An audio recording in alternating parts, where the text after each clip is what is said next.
여름철에 한참 더우면요, 예배드리다가 이 교회 이제 그 음향 장비, 영상 장비 이런 것들이 한 번씩 쑥 꺼지는 일이 있었어요. 예전에 쓰던 기기들은 그 열에 취약해서 이렇게 너무 이제 더워지면은 이게 막 전구가 나가고 해서 꺼지고 막 그 화면이 나가고 막 이런 일들이 빈번했었는데, 우리 것도 이제 좀 장비가 좀 이게 좀 세월이 좀 흘러가지고 좀 오래 된 것 같아요. 아무튼 우리가 뭐 이거 쓸 때까지 열심히 쓴 다음에 진짜 못 쓸 정도가 되어지면 뭐 내년이나 내후년쯤에는 요즘 나오는 LED로 한번 좀 바꿔볼 수 있도록 한번 그렇게 또 기도하고 준비해 보면 좋겠습니다. 이사야 선지자는요, 하나님의 소명을 받게 돼 하나님의 부름을 받을 때요 굉장히 특별한 경험을 하게 되었습니다. 우리가 지난주에 이어서 계속해서 이사야 6장 이사야의 소명 기사를 함께 보고 있는데, 그의 입술이, 부정한 입술이 하나님이 숯불을, 제단에 핀 숯불을 선지자의 입에 가져다 댐으로 인해서 그 입술이 정결케 되어지는 신비한 은혜를 이사야가 얻게 됩니다. 숯불이 입에 닿음으로 그의 입술이 정결하게 되었습니다. 그의 전체가 정결하게 되어지는 놀라운 은혜를 입었습니다. 여러분, 그래서 그는 하나님의 입으로서 하나님의 말씀을 그 시대에 전할 수 있는 사명받은 자, 준비가 되어진 자가 된 거죠. 근데 여러분, 이 그 부정한 입술이 정결케 되어진 그 신비한 그 과정을 우리가 한번 주목을 해볼 필요가 있을 것 같아요. 제단의 불 위에 타고 있던 숯불이 입술에 닿는 그 경험은 여러분 어떤 느낌이었겠습니까?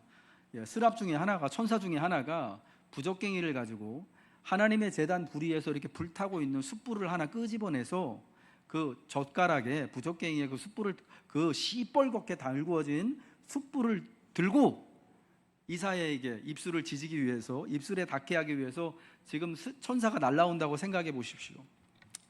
아마 그 젊은 이사야는 굉장히 무서웠지 않겠습니까? 천사가 자신을 향해 오는 것도 무섭지만 그 천사가 부적갱이에 숯불을 들고 제단에서, 하나님의 제단 위에서 다 불타고 있는 숯불을 가지고 자기 입술을 지지기 위해서, 대기 위하여서 온다라는 거예요. 너무 무서웠을 것이다라고 생각합니다. 물론 그 숯불이 닿게 되었을 때 그게 홀라당 타버리는, 여러분, 그런 일은 일어나지가 않았습니다만은 그 입술에 그 숯불이 데일 때까지의 무서움과 두려움이 어땠을까 하는 것을 저는 말씀을 드리는 거예요. 여러분, 그 두려움을 넘어서기 때문에 정결한 입술이 되었던 겁니다. 두려움을 넘어설 때 새로운 존재가 되는 겁니다. 새로운 부르심의 시간을, 새로운 삶을 살아갈, 마주할 준비가 두려움 넘어서 주어지게 되는 거죠. 마치 숯불이 입술에 곧 닿을 듯한 상황을 여러분 우리가 이 땅을 살면서 종종 마주치고 경험을 하지 않습니까? 내 입술에 그 달구어진 숯불이 데이는 것 같은 고생스러운 상황, 시련의 상황, 시험의 상황, 여러분 그 상황들을요 하나님이 나를 정결케 하시는 순간으로 삼았으면 좋겠습니다. 그렇다면 나를 지금 두렵게 하고 있는, 무섭게 하는 그 숯불이 마치 내 입술에 닿는 것과 같은 그 상황, 그 시간을 통하여서 하나님은 우리 존재를 이사야와 같이 새로운 삶으로 새롭게 변화시켜 주실 줄로 믿습니다. 이사야는 성전에 가득한 하나님의 영광과 거룩함을 마주합니다. 그의 입술이 정결하게 되었고 죄악이 사하여지는 은혜를 입습니다. 그리고 하나님의 음성을 듣습니다. 8절의 말씀이죠. 내가 누구를 보내며 누가 우리를 위하여 갈꼬. 여러분, 이 말씀은요 하나님이 하시는 말씀인데 이사야에게 직접 하시는 말씀이 아닙니다. 그냥 그 문장의 표현만 들어도 하나님이 이사야에게 하시는 말씀이 아니다라는 것을 여러분 이해하실 겁니다. 누구에게 하시는 말씀인가? 하나님의 어전회의에 참여한, 그러니까 하나님의 천상회의에 참여한 스랍들, 늘어선 하나님의 또 신하들에게 그 천상적인 존재들과 나눈 내용이 바로 이 말씀이었다라는 거예요. 하나님의 보좌가 있고 그 보좌를 둘러선 많은 스랍들, 천사들이 좌우에 호위하고 있어요. 그들과 하나님이 천상의 어전 앞에서 회의하시면서 나눈 대화의 내용이 내가 누구를 이 시대에 보내며 누가 우리를 위하여 갈꼬 하는 겁니다. 여러분 중에 누가 나를 위하여서 가겠습니까? 라고 하나님이 하나님의 존재들에게, 천사들에게, 늘어선 천군과 천사들에게 묻는 겁니다. 여러분, 이 말씀이 조금 이해가 되기 위해서는요, 열왕기상 22장을 여러분 집에 가서 읽으시면 이해가 되실 거라고 생각합니다. 열왕기상 22장, 아합의 시대, 이스라엘 왕 아합의 시대에 하나님이 미가야라고 하는 선지자를 통하여서 하늘에 하나님의 어전회의의 환상을 보여주시는데, 그때 미가야가 본 환상은 어떤 거냐면 하나님의 보좌가 있고 늘어선 하나님의 군사들이 하나님의 천사들과 함께 하나님의 회의를 하고 계시는데, 그들에게 하나님이 이렇게 묻습니다. 야, 이제 내가 아합이 저 아람과의 전쟁에서 죽으러 내려가도록 할 건데 너희 중에 누가 가서 이 일을 하겠냐? 누가 아합을 꿰어서 저 전쟁터에서 죽게 하겠냐라고 하나님이 묻습니다. 그러자 하나는 이렇게 하겠다고 하고 또 하나는 저렇게 하겠다고 합니다. 그러자 그 중에 한 영이 나서서 하나님께 말씀합니다. 하나님, 제가 하나님 앞에 나가서 아합의 선지자들에게 거짓말하는 영이 돼서 그 입들에 들어가겠습니다. 그래서 그 선지자들을 꿰어서 아합이 그 거짓말에 속아서 전쟁터에 가서 죽게 하겠습니다 합니다. 그러자 하나님이 허락하시죠. 그래, 네가 가서 그럼 그렇게 해라. 여러분, 그 열왕기상 22장에 나와 있는 하나님의 어전회의의 내용을 미가야 선지자가 보았던 거예요. 이사야도요, 그와 유사한 환상을 지금 보고 있는 거예요. 하나님과 함께 회의를 하고 있던 그 스랍들에게 하나님이 내가 누구를 보내야 되냐라고 물을 때에 하나님이 직접 이사야에게 하신 말씀이 아님에도 불구하고 이사야는 이 음성을 자신을 향한 부름이라고 느꼈던 거예요. 그리고는 주님, 제가 여기 있습니다. 나를 보내소서라고 말씀을 드린 것입니다. 이는 하나님의 부르심에 대한 이사야의 민감함과 자원함을 확실히 보여주는 장면이 됩니다. 여러분, 오늘 우리는 이 부분에서 참된 헌신과 참된 자유의 관계에 대하여서 배울 수 있게 됩니다. 직접 나를 부르신 부름은 아닙니다만 그 음성을 나를 향한 부름으로 듣는 것에서 이사야의 참된 헌신과 자유함을 볼 수가 있는 거예요. 하나님의 부름을 나를 향한 것으로 듣고 나 자신을 들여 순종하며 헌신하는 젊은 이사야입니다. 꼭 나를 찍어서 이렇게 하라고 하신 것이 아니라 할지라도 이것이 분명한 하나님의 말씀이라면, 하나님이 지금 누군가를 보낼 자를 찾고 계시다면 그 하나님의 뜻에 헌신하고자 하는 자유가 이사야에게 있었던 것이고요, 그 자유함은 또한 오늘 우리에게도 분명히 있는 줄로 믿습니다. 헌신과 순종함은 하나님께 매이는 길인 것처럼 보입니다만, 그러나 오직 자유하는 이만이, 스스로 자원하는 이만이 이사야와 같이 제가 여기 있습니다, 나를 보내소서라고 헌신할 수 있습니다. 그렇게 헌신은 가장 높은 자유의 표현이 되는 것입니다. 열왕기상 19장에 보면요, 호렙산에 도망하여서 굴에 숨어있던 엘리야에게 하나님이 찾아오시는 그 장면이 나옵니다.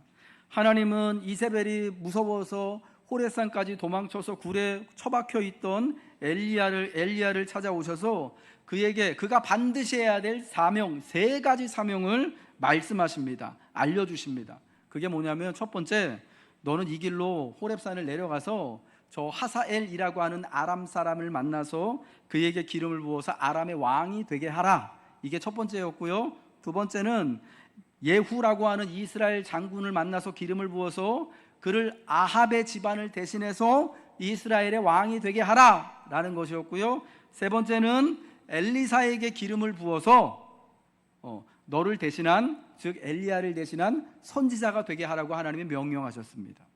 그래서 엘리야는 하나님의 이 3가지 명령을 듣고 그 길로 호렙산을 내려와서 어떻게 합니까? 엘리야가 이 3가지를 다 순종했을까요? 한 가지만 엘리야가 그 명령을 이행하고 승천하는데요, 뭐였죠? 엘리야를 만나서 그에게 기름을 부어서 자신을 대신할 선지자로 세우는 것, 이 단 한 가지만 실행하고 엘리야는 우리가 아는 것처럼 불수레와 불병거에 이끌려서 하늘로 승천하게 되어집니다. 하사엘과 예후에게 그러면은 기름을 부어서 각각 이스라엘과 아람의 왕으로 삼게 하라는 이 명령은 그럼 어떻게 되는 겁니까? 이거 누가 합니까? 후에 그의 뒤를 이어서 선지자가 된 엘리사가 그 일을 순종합니다. 그게 열왕기하 8장과 열왕기하 9장에 나와 있습니다. 여러분 아람 하사엘과 예후라는 사람에게 각각 기름을 부어서 아람의 왕으로 삼고 이스라엘의 왕으로 삼으라고 하라는 것은요 굉장히 위험한 명령입니다. 그리고 엘리사가 볼 때는 자기에게 주신 명령도 아니에요. 누가 받은 명령이죠? 누가 받았어요? 엘리야잖아요. 하나님이 자기에게 하신 말씀 아니에요? 여러분 열왕기상 19장부터 쭉 말씀을 읽어보면은 엘리사 선지자하고 엘리야 선지자가 이제 사역이 계승되어지는 과정에 엘리야는 자꾸 엘리사를 떼놓으려고 하잖아요. 여러분 그 와중에 무슨 사역을 계승하고 너는 이런 일을 해야 한다라는 것을 엘리야가 엘리사에게 이렇게 자기 사역을 승계해주고 이런 과정이 전혀 없단 말이에요. 그럼에도 불구하고 엘리사는요 그 위험한 일을 여러분 생각해 보세요. 아람에 이스라엘에 이미 왕들이 있어요. 그런데 다른 왕을 그러니까 완전히 그러니까 네임이 다른 성이 다른 왕을 왕조가 다른 왕을 기름 부어서 세운다라는 것은 이건 여러분 역모잖아요. 정권을 뒤바꾸는 일이잖아요. 자칫 잘못하면 걸리면 목이 날아갈 수 있는 매우 매우 위험한 일입니다. 그러니까 엘리사가 하기에는 너무너무 위험한 일, 자기가에게 하나님이 직접 하신 명령이 아니기 때문에 자기가 하지 않아도 관계없는 일인지도 몰라요. 그럼에도 불구하고 엘리사는 열왕기하 8장과 열왕기하 9장을 보면은 각각 한 번도 찾아보지 못했던 이 하사엘을 찾아가서 기름을 부어서 아람의 왕으로 삼고 예후라는 장군을 찾아가서 기름을 부어서 이스라엘의 왕으로 삼으라는 하나님의 명령을 엘리사 선지자가 엘리야 선지자를 대신해서 지킨 거예요. 순종한 거예요. 왜 그렇게 하는 겁니까? 엘리야에게 하신 말씀을 그의 사역을 계승한 자신에게 주시는 것으로 지금 이해하고 있기 때문이에요. 하나님이 엘리야 선지자를 통하여서 하신 말씀이 3가지가 있었는데 지금 하나는 엘리야 선지자가 자신을 기름 부어서 뒤를 잇는 선지자로 세워놓고 승천했잖아요. 하나님께로 갔잖아요. 그 다음에 아직 2가지가 아직 이루어지지 않은 거예요. 그러니까 그 사역을 계승한 엘리사가 엘리야에게 주신 말씀을 자신에게 당연히 주신 말씀인 줄로 알고 위험한 상황임에도 불구하고 하나님이 직접 하신 말씀이 아님에도 불구하고 그 말씀에 순종해서 각각 이 2사람을 아람의 왕으로 또 이스라엘의 왕으로 삼아서 이들을 통하여서 아람을 벌하시고 이스라엘의 악한 아합의 집안을 심판하시는 일을 하셨던 것이다라는 겁니다. 여러분 엘리야와 또 오늘 본문에 나오는 이사야 선지자, 그러니까 엘리사 선지자와 이사야 선지자의 공통점이 어떤 거냐? 바로 이건 거예요. 하나님이 하신 말씀이 직접 나에게 주신 말씀, 너 이렇게 해야 돼, 너 나를 따라와, 너에게 이건 주시는 명령이야 라는 것이 분명히 아니더라도 그 말씀이 하나님의 뜻을 이루고자 하시는 하나님이 분명히 하신 말씀이라면 영적인 민감함을 가지고 이것은 내가 순종해야 하는 말씀이구나 하고 그 앞에 엎드리고 따라가기 위한 헌신할 자유, 여러분 그 순종의 자유가 이들에게 있었던 것이다라는 겁니다. 여러분 오늘 이와 같은 헌신할 자유함이 또한 우리 성도들에게 있는 줄 믿으시기 바랍니다. 여러분 예수님께서 그 제자들에게 너희가 나를 따르려면 자기를 부인하고 자기 십자가를 지고 나를 따르라 말씀하셨습니다. 여러분 이 말씀은 시몬에게 하신 말씀이죠. 요한에게 하신 말씀이죠. 그 12명의 사도들에게 하신 말씀이죠. 우리에게 직접 하신 말씀은 아닙니다만 그러나 우리가 오늘 믿는 나에게 주신 말씀인 줄 알고 순종하고 따라가는 것, 우리에게 믿음의 참된 자유가 있기 때문인 줄 기억하시기 바랍니다. 여러분, 그렇게 하나님이 주신 말씀을 따라서 이 말씀이 오늘 또 하나님의 뜻을 이루어야만 하는 분명한 우리의 소명이고, 오늘 내가 직접 그 말씀을 들은 것은 아니지만, 내게 직접 하신 것은 아니지만, 그러나 내게 주신 말씀과 같이 받는 자들에게는 엘리사에게 임했던 하나님의 은혜와 권능이, 이사야와 함께 했던 하나님의 권능의 은혜가, 새롭게 하시는 은혜가 여러분들에게 함께 할 줄로 믿습니다. 그러므로 여러분, 주님의 말씀을 따라, 자유하시는 주님을 따라 자유로이 주님을 따르며 헌신하시기를 주님의 이름으로 축복합니다. 선지자 이사야가 받은 소명은 무엇이었겠습니까? 그가 받은 소명은 우리 주님을 대신해서 이 백성에게 가서 하나님의 말씀을 전하는 것이었습니다. 오늘 본문 9절과 10절의 말씀 우리 한번 같이 읽어보도록 하겠습니다. 시작. 여호와께서 이르시되 가서 이 백성에게 이르기를 너희가 듣기는 들어도 깨닫지 못할 것이요 보기는 보아도 알지 못하리라 하여 이 백성의 마음을 둔하게 하며 그들의 귀가 막히고 그들의 눈이 감기게 하라. 염려하건대 그들이 눈으로 보고 귀로 듣고 마음으로 깨닫고 다시 돌아와 고침을 받을까 하노라 하시기로. 여러분, 이사야가 받은 사명은 매우 모순적이고 역설적입니다. 하나님의 말씀을 전할 사명으로 이사야가 부름을 받았습니다. 근데 그가 말씀을 전함으로 오는 결과는 백성의 마음이 둔하여지고 귀가 막히고 눈이 감기게 되는 것입니다. 백성이 깨닫지 못하도록 하는 것이 말씀을 전하는 이의 사명이고 목적인 거예요. 여러분, 백성이 하나님의 말씀을 깨닫지 못하게 하는 것이 목적이라면 선지자를 보내지 않으면 그만입니다. 그럼에도 불구하고 왜 그들에게, 듣지도 않을 백성들에게 선지자를 보내느냐? 깨닫지 못하게 하라는 이 명령이 사실은 결국 어떤 거냐면, 이 선지자가 처할 그런 상황이 얼마나, 말씀은 전하지만 얼마나 힘든 상황일까, 얼마나 이 백성들이 듣지 않는 여러분 그러한 또 상황일까라는 것을 보여주는 거예요. 하나님이 그럼에도 불구하고 선지자를 보내는 까닭은요, 백성들로 하여금 깨닫지 못하게 하시기 위함이다라고 말씀하지만 깨닫게 하시기 위해서인 거예요. 어쨌거나 들으라는 거죠. 그러나 이 같은 명령으로 이사야가 하나님의 말씀을 전하는 이 사명이 얼마나 어려운 것인지, 얼마나 잘 안 들을 것인지, 사람들이 얼마나 위험한 것인지를 알려주는 겁니다. 여러분, 우리는 좋은 설교자가 누구일까라고 하는 이때에 한번 그래서 고민을 한번 해봐야 되는 겁니다.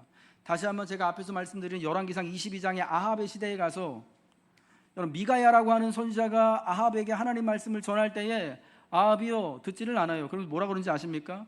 이 사람은 항상 나한테 나쁜 얘기만 해가지고 내가 그의 말을 듣기를 좋아하지 않는다 합니다. 그런데 그 거짓말하는 선지자들 중에서 시드기야라고 하는 선지자가 있어요. 야, 이 사람은 진짜 얼마나 왕이 듣기를 좋아하는 말만 하냐면, 왕이여 올라가서 길르앗 라몬에 올라가서 아람과 싸우십시오. 하나님 우리에게 승리를 주실 겁니다 하면서 철로 뿔라파를 만들어가지고, 뿔을 만들어가지고요, 이걸로 하나님께서 막 저 아람의 군대를 다 쳐서 없애고 왕을 높여주실 것입니다 라고 하면서 막 왕이 승리할 거라고, 왕이 영광을 받을 거라고, 왕이 영웅이 되고 개선 장군이 될 것이다라고 엄청 띄워주거든요. 여러분, 아합이 누구의 말을 듣습니까? 자기한테 좋은 말만 해주는 그 거짓말하는 영이 들어간 그 선지자들의 말을 듣고 길르앗 라몬 나갔다가 결국은 전사해서 하나님이 디셉 사람 엘리야에게 하신 말씀대로 그렇게 비참하게 죽게 되는 거예요. 여러분, 좋은 설교자는 어떤 사람일까요? 오늘날 좋은 선교자는 화려한 언변과 유머러스한 말투로 저와는 다르게요, 사람들의 관심과 마음을 확 사로잡는 사람, 사람들이 듣고자 하는 것을 세련되게 전달해주는, 여러분 그러한 설교자가 좋은 설교자로 여러분 생각하실 겁니다. 적어도 그분이 전하는 설교가 어렵지 않고 보기도 어렵지 않은, 정말 내 귀에 쏙쏙 박히는 그런 설교라고 생각하실 것입니다. 그런데 이사야의 사명을 본다면 오히려 그를 하나님이 친히 보내셨기 때문에 그가 전하는 말씀에 귀가 막히고 눈이 감기게 됩니다. 여러분, 그러니까 말을 우리가 볼 때에 정말 성경이 말씀하는 좋은 설교자는 어떤 거냐? 하나님의 말씀을 거짓 없이 전하는 설교자. 달변이 아니어도, 사람들이 듣기 좋기에 좋은 말만 하는 사람이 아니더라도, 위로하는 말보다는 좀 양심에 찔리는 말을 하더라도 바른 하나님 말씀을 전하는 그가 여러분 좋은 설교자라는 거예요. 오히려 참 설교자는 백성들로부터 거절을 당하기가 십상입니다. 백성의 마음이 둔하여져서, 그리고 귀가 막히고 눈이 감겨서 하나님의 말씀을 듣지도 보지도 못한다고 말씀하고 있습니다. 마음이 둔하다라는 것은 어떤 의미냐면요, 원어적으로 마음에 살이 쪘다라는 거예요. 뭐라고요? 살이 쪘다라는 거예요. 살이 쪄가지고, 여러분, 살이 찌면은 아무래도 이제 움직이기가 불편하죠. 여러모로 어렵죠. 마음에 살이 찌고 귀에도 살이 쪄가지고 귀가 그 살로 꽉 막혀가지고 안 들리는 거예요. 눈에도 살이 쪄가지고 이게 시야가 보기에 좀 불편한 여러분 그런 상황이라고 생각하시면 좋을 것 같아요. 백성들의 마음과 눈과 귀에 살이 쪄가지고 하나님의 말씀이 들리지 않는 거예요. 왜 이렇게 눈과 귀에 살이 찌게 되었겠습니까? 이사야가 부름받았던 그때의 우시야라고 하는 왕이 죽었다라고 이사야 6장 1절에 말씀하잖아요. 제가 지난주에 말씀드린 것처럼 이사야 선지자가 부름받았던 우시야라고 하는 왕, 여러분 이 왕이 52년 동안 유다에서 왕으로 통치했는데 이때는 유다의 중흥기였어요. 다윗과 솔로몬 시대 이후에 그래도 살만한 평화의 시기, 비교적 잘 사는 시기였습니다. 재물이 늘어나고요, 그리고 사람들이 하나님께 드리는 제사와 예물도 덩달아 많아지는 시기였습니다. 52년 동안 큰 어려움이 없었어요. 그러니까 그 안에서 평화로이 사람들이 잘 살아갈 수 있었다라는 겁니다. 평화와 번영의 시절에는요, 하나님의 외침이 잘 들리지 않는 거예요. 욕심으로 눈과 귀에 살이 많이 쪘기 때문입니다. 이상하죠? 평화를 누리고 자유를 누리고 물질을 누리게 되면은 이것으로 참 족하면 참 좋을 것 같은데, 더 많은 자유를 얻고 싶어하고, 더 많은 집을 갖고 싶어하고, 더 많은 땅을 갖고 싶어하고, 더 많은 재물을 원하는 거예요. 그래서 더 많은 것을 원하는 사람들이 이사야 1장에 보면은 하나님 성전에 가서 재물도 많이 드리고 소도 많이 잡고 양도 많이 잡아서 하나님 뭐라고 그러십니까? 너희가 드린 이 고기랑 기름이 나는 역겹다, 더 가지고 오지 마, 나 냄새도 맡기 싫어 하시는 상황이 되어진 거예요. 욕심이요, 눈과 귀에 살이 찌게 합니다. 더 정성스러운 제사를 하나님이 요구하셨다면 백성들은 기꺼이 그 말씀을 들었을 겁니다. 야, 우리가 하나님 이렇게 잘 섬겼으니까, 하나님 복되게 하셨으니까 더 예배 잘 드리자, 더 헌금 잘하자, 막 이랬을 거예요. 하지만 그런데 이사야 선지자가 뭐라고 그럽니까? 하나님의 정의와 성실을 따라 살라고 말씀해요. 가난한 자를 신원해 주라고 하는 말씀합니다. 그러니까 정의를 지켜라, 가난한 자를 신원해 주라고 하는 이 뜻밖의 선포를 듣고 이해가 안 되는 거예요, 사람들이. 그러니까 말씀을 못 들은 겁니다. 하나님의 말씀을 어렵게 만드는 것은 말씀 자체의 난해함이 아닙니다. 오늘 이사야서를 보면서도 많은 사람들이요, 이 말씀 참 어렵다라고 여기시는 분들이 많습니다. 근데 여러분, 이사야서가 제가 지난번에도 말씀드렸지만 복음서에 예수님이 가장 많이 인용한 성경이 이사야서 말씀입니다. 그러니까 구약 성경을 읽을 때 우리가 사실은 가장 익숙하고 친숙하게 읽을 수 있는 성경이 이사야서가 되는 것 또한 사실인데, 왜 이사야서 말씀이 잘 읽히지 않느냐? 66장까지 있어서 매우 길기도 하지만 솔직히 말씀드리면 별로 우리가 듣고자 하는 말씀이 별로 없거든요. 심판의 언어로 가득해요. 너 가난한 사람의 집 빼앗았지? 내가 네 집을 빼앗을 거야. 너 이 땅 살면서 땅 늘리는 거에만 관심이 있었지? 네 땅이 황폐해질 거야. 너 네 포도원에 있는 포도나무들만 잘 가꾸기를 원했지? 이웃은 신경 안 썼지? 네 포도원에 들포도가 맺힐 거야. 이런 말씀만 나오거든요. 이사야 1장부터 5장까지 그런 말씀이거든요. 여러분, 그런 말씀이 어렵진 않거든요. 들으면 이게 무슨 말씀이구나 다 알아요. 그런데 욕심으로 인해서 마음이 살이 찌고 눈과 귀가 막히게 되니까 말씀이 어려워지는 거예요. 내 본성하고는 좀 안 맞는 것 같아. 내 마음하고는 좀 안 맞는 것 같아. 하나님, 우리가 50년을 평화롭게 잘 살았는데 하나님 은혜로 하나님 우리가 50년을 아무 일 없이 무탈하게 잘 살았는데 이제서야 뭐 심판을 얘기하시고 뭐 정의롭게 살아라 공의롭게 살아라 하시니 이게 뭔 소리야 하게 되는 거예요. 마태복음 13장에 예수님이 4가지 밭에 떨어진 비유의 말씀을 하시면서 제자들에게 그 비유를 설명해 주실 때 이사야의 이 말씀을 하시죠. 비유로 말씀하시는 이유가 뭐냐? 이사야 선지자가 말한 것처럼 너희가 듣기는 들어도 깨닫지 못하게 하기 위해서, 보기는 보아도 보지 못하게 하기 위해서 내가 이 비유로 가르친다라고 말씀하시면서 밭의 비유를 하시는 거예요. 여러분, 이 4가지 밭 중에 3가지 밭은 아무런 열매도 결실하지 못하지만, 그러나 또 다른 밭인 좋은 밭은, 좋은 땅에 떨어진 씨앗은 30배와 60배와 100배를 결실하지 않습니까? 말씀이 들리지 않는 그 시절에도요, 말씀을 듣고 결실하는 자들이 있어서 하나님은 이것을 이렇게 말씀해 주고 있는 거예요. 사랑하는 교우 여러분들, 그러므로 우리가 어떻게 해야 하겠습니까?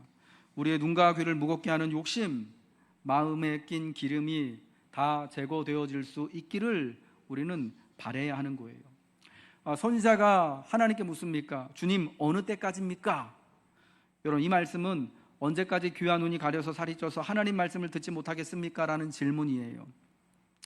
그러자 주님이 말씀합니다. 성읍들은 황폐하여 주민이 없으며 가옥들에는 사람이 없고 토지는 황폐하게 되며 여호와께서 사람들을 멀리 옮기셔서 이 땅 가운데 황폐한 곳이 많을 때까지니라. 이 땅 가운데 황폐한 곳이 많을 때까지, 하나님이 행하시는 심판이 완전히 이루어질 때까지 사람들이 하나님 말씀을 듣지 않을 거래요. 그러니까 결국은 하나님 말씀을 듣지 않기 때문에 황폐함을 당할 때까지 하나님의 심판이 계속해서 유다 땅에 임하게 되는 거예요. 그러니까 완전한 심판이 있고 난 뒤에야 하나님의 말씀이 깨달아지고 들리게 되는 겁니다. 여러분, 이것은 참 비극인 거죠. 하나님이 그 오랜 세월 동안 말씀하시는데, 이사야 선지자가 60년 이상을 사역했다고 말씀드렸잖아요. 그 긴 시간을 외치는데, 그러면서 점점 심판의 일들이 하나하나 유다 땅의 예루살렘에 일어나는데, 완전히 황폐해질 때까지 깨닫지 못하는 게 참 너무나 속상한 거죠. 여러분, 그러니까 우리가 어떻게 해야 되겠습니까? 우리 마음에 무겁게 찐 그 욕망의 살들을 제거해야 하는 거예요. 여러분, 가운데 두툼하게 낀 이 뱃살만 빼려고 노력하지 마시고, 내 마음에 낀 살도, 그 기름덩어리도 하나님의 은혜로 태워버릴 수 있도록 좀 빼낼 수 있도록 우리는 하나님 앞에, 하나님 내 마음을 평화롭게 해주시기를, 이 살덩어리를 제거해 주시기를 우린 진심을 담아서 기도하고, 내가 하나님 더 이상 욕망에 휘둘리면서 살지 않고 하나님의 뜻대로, 하나님의 말씀대로 살기를 소망해야 할 줄로 믿습니다. 이제 말씀을 마치겠습니다. 주님, 제가 여기 있습니다. 나를 보내소서. 주님 뜻이 이루어지는 날까지 주를 위해 헌신하겠습니다. 수고하겠습니다. 이사야는 그를 부르신 하나님께 이같이 응답하였습니다. 오늘도 주님은 자유로이 주님께 헌신할 자를 찾고 계십니다. 주님의 말씀을 듣고 경배하며 사는 이는 모두 이와 같은 소명의 사람입니다. 주님의 음성과 주님의 말씀을 오늘 나를 향한 여러분의 부르심으로 듣고 헌신하시기를 또 축복합니다. 일생을 주의 말씀을 따라 살며 시험의 때에도 그리하여 은혜를 구해 보시기를 축복합니다. 이 땅을 위한 거룩한 씨앗이 되는 은혜가 여러분에게 있을 것입니다.